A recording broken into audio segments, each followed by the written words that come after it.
bagaimana menghayati konsep tauhid sehingga seorang muslim tidak sekadar mengaku bertuhan, bahkan tunduk mentaati perintah Allah.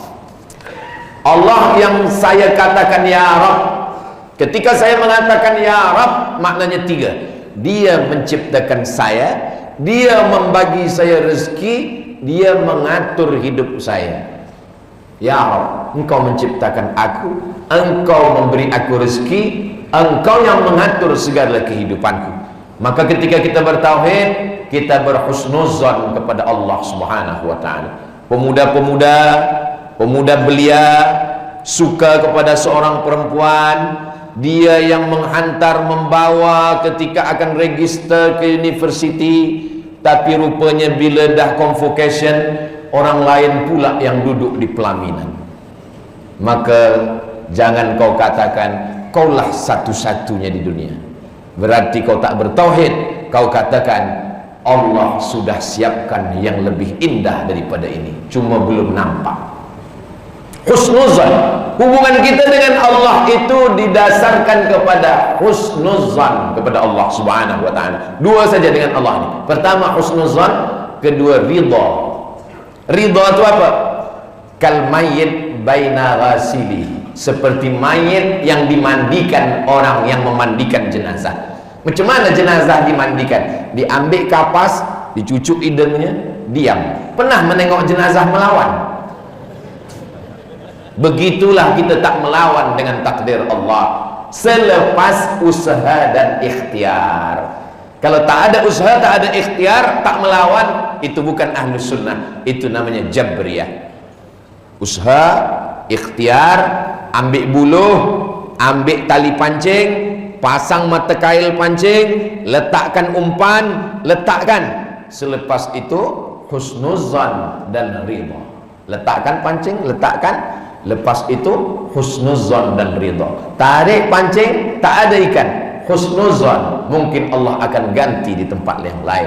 Ridha, tak melawan, tak mencaci maki, tak memandang ke langit. Hai Tuhan, kalau memang ada, mana ikan tu? Iya, kalau Allah kirimkan ikan kecil. Kalau dikirimnya ikan paus, kita balik ke rumah, tak ada bawa ikan. Tak berapa lama datang jiran mengetuk pintu. Assalamualaikum Ustaz Abdul Somad. Waalaikumsalam. Tadi saya dari tempat rumah makan, saya tengok ikan, teringat, saya pejam mata, nampak wajah Ustaz Somad. Saya belikan sepotong. Rupanya hari itu Allah mentakdirkan tidak memberi ikan mantah, tapi ikan masak. Husnuzan kepada Allah. Belum lagi, ini baru cerita. Tak ada yang susah bagi Allah. Innama amruhu idza arada syai'an ayaqula lahu kun fayakun. Ada Allah. Allah yang kau sembah waktu kau senang, dia juga yang menolong waktu kau susah. Allah yang kau sembah waktu kau lapang, dia juga yang akan menolong waktu kau sulit dan payah.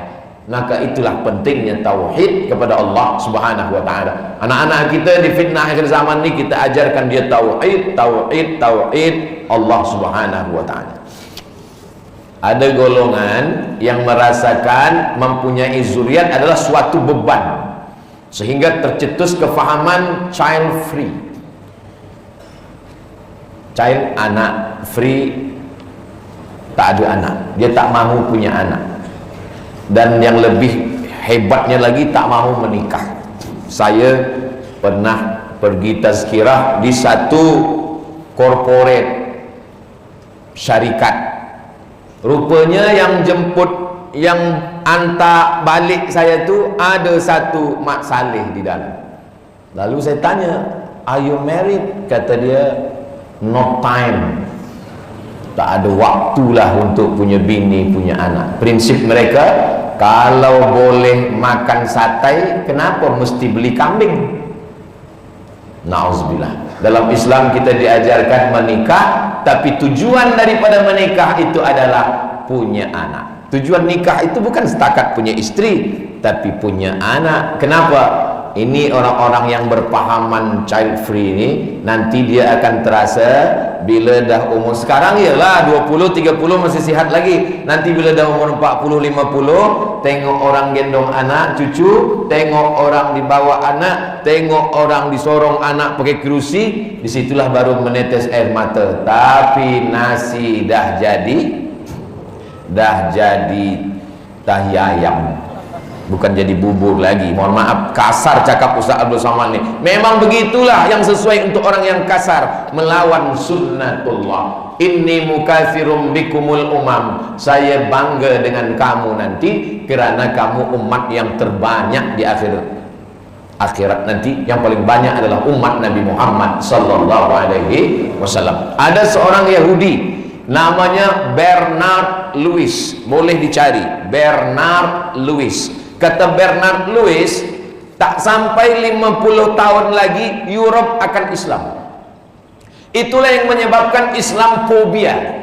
Orang Europe dengan Amerika takut dengan Islam, bukan kerana Islam punya bom atom, bukan kerana Islam punya senjata. Kenapa mereka takut? 3. Yang pertama, orang Islam beramai-ramai hijrah ke Europe. Maroko, Tunisia, Aljazair menempati Prancis, Paris. Turki menempati Jerman. India, Pakistan, Bangladesh menempati UK, Inggris.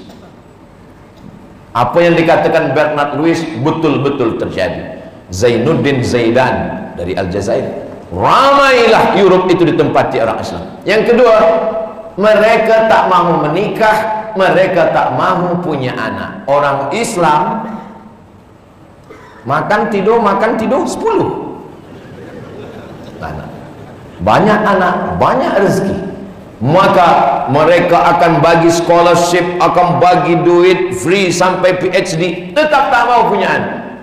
Sedangkan orang Islam setiap anak ada rezekinya. Wa ma min dabbatin fil ardi illa 'ala Allah rizquha.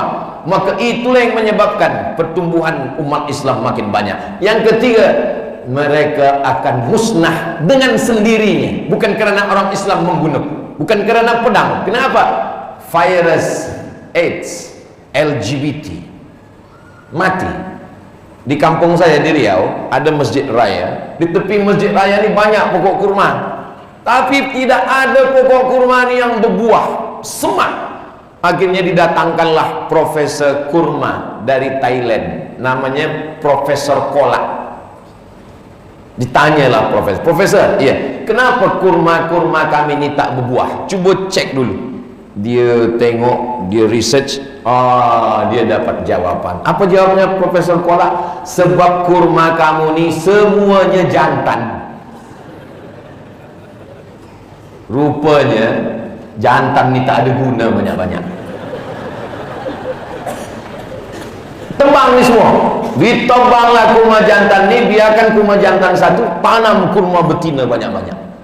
Sekarang dah berbuah. Memetik kurma, program pemetikan kurma pertama oleh Ustaz Abdul Somad. Saya pula diminta memotong. Lambat saya potong, nak ambil gambar. Nah, dah ambil gambar, dah berbuah kurma. Itulah maka Europe tu akan habis. Kenapa? LGBT itu adalah azab yang dikirimkan Allah Subhanahu wa ta'ala. Jadi ini salah satu program menghilangkan umat manusia. Child free bukan ajaran Islam, kerana kita akan banyak menjadi pengisi dunia, menebarkan rahmatan lil alamin. 3. Umat Islam di serata dunia terpecah dengan perbezaan sempadan negara yang dijajah oleh Belanda. Pulau, satu pulau, nama pulau Sebatik. Sepulau ini dipotong 2. Yang atas jadi Malaysia, yang bawah jadi Indonesia. Saya sampai ke Sebatik, saya tanya, kenapa pulau ini jadi 2? Yang dijajah oleh Inggris itu jadi Malaysia, yang dijajah oleh Belanda itu jadi Indonesia. Oh, ini Sumatera, ini Semenanjung. Antara Sumatera dengan Semenanjung ini ada pulau namanya Natuna. Pulau Natuna ni bahasanya bahasa Melayu, macam orang Semenanjung, macam Johor. Tapi batas negara begini, melompat. Dia tidak lurus. Kalau dia lurus, Natuna ni masuk ke Malaysia. Tapi batas saya tengok, melompat. Saya tanya, kenapa Natuna ni masuk ke Indonesia? Suku dia Melayu, cakap dia Melayu. Sebab dia dulu dijajah Belanda. Nasib engkau lah dijajah Belanda. Batas sempadan negara. Apa lagi kata dia? Tentang masalah keturunan. Kita tak boleh hina orang kerana keturunannya. Sebab apa? Sebab dulu malaikat waktu menghembuskan roh, maka malaikat tak ada tanya-tanya. Tak ada malaikat tu tanya, kau nak jadi Cina ke nak jadi Keling? Kau nak jadi Mak Saleh ke nak jadi Melayu? Tak ada. Maka kita tak boleh hina orang kerana kulitnya. Ideologi politik terpecah. Ada yang Islamik, ada yang nasionalis, ada yang komunis, ada yang sekular. Berbagai sebab lagi. Kita kalau berjumpa dengan orang, yang kita tengok adalah persamaan kita. Kalau nak perbezaan, satu ayah, satu ibu, satu perut, satu rahim, satu kandungan. Yang kembar pun banyak perbezaan, yang bersaudara kandung pun banyak perbezaan. Tapi kalau kita tengok sama-sama, yang kita tengok adalah sama. Dia bukan orang Melayu, dia bukan orang Malaysia, dia bukan orang Asia Tenggara. Rambut dia macam rambut jagung, mata dia biru. Tapi kalau kita tengok sama-sama, sama apa? Sama-sama manusia, sama-sama ciptaan Allah. Kita boleh berdamai. Dia bukan manusia, dia bukan orang Melayu, dia bukan pula punya warga negara. Apa dia? Kerbau. Tapi dia sama-sama makhluk Allah. Wa ma arsalnaka illa rahmatan, bukan lil muslimin, bukan lil mu'minin, lil alamin, semesta alam. Idza dzabhtum fa'ahsinuz dzabhah. Kalau menyembelih, sembelih dengan baik. Macam mana menyembelih dengan baik? Falyuhidda syafratahu, tajamkan pisau. Ambil kertas, kalau dia putus, okey, dah boleh. Jangan sampai memotong sampai tak putus-putus. Sekali putus. Macam mana kami nak tengok sekali putus? Boleh tulis di YouTube, Ustaz Somad sembelih kurban. Selalu Ustaz sembelih sekali je. Nak bagi contoh saja, saya ni orangnya lembut, tak sampai hati menengok binatang tu mati, menderita. Tapi saya mesti bagi contoh. Tapi bila dia dah mati, tak sampai hati pula untuk tidak menghabiskannya cepat-cepat. Kepada binatang pun tak boleh menyakiti. Maka ketika ada orang yang mengasah pisaunya, mata kambing itu terbuka, Nabi marah. Aturidu antumita hamautatin, engkau nak buat kambing ni mati berkali-kali. Maka kalau telinga kambing itu panjang, tutupkan ke mata. Arahkan pisau ni ke sana, kepalanya ke sini. Tak boleh mengasah pisau di hadapan mata kambing. Apalagi hanya setakat berbeza sempadan negara, berbeza nationality, berbeza suku, berbeza agama. Kita hanya tidak boleh ikut ibadah dia. Tapi kalau untuk berjiran tetangga, berkawan, satu sekolah, satu college, maka kita diajarkan la yanhakumullahu 'anil ladzina lam yuqatilukum fid din. Kalau mereka tidak memerangi kamu, walam yukhrijukum min diyarikum, mereka tak menghalau kamu dari karya kampung paya Port Dickson, antabarruhum, buat baiklah kepada mereka, wa tuqsitu ilaihim, bersikap adillah kepada mereka. Agama yang mengajarkan tetap berkasih sayang kepada kambing, kepada semut. Apa kata Nabi Sulaiman? Jangan lalu dulu. Kenapa jangan lalu? Sebab aku mendengar.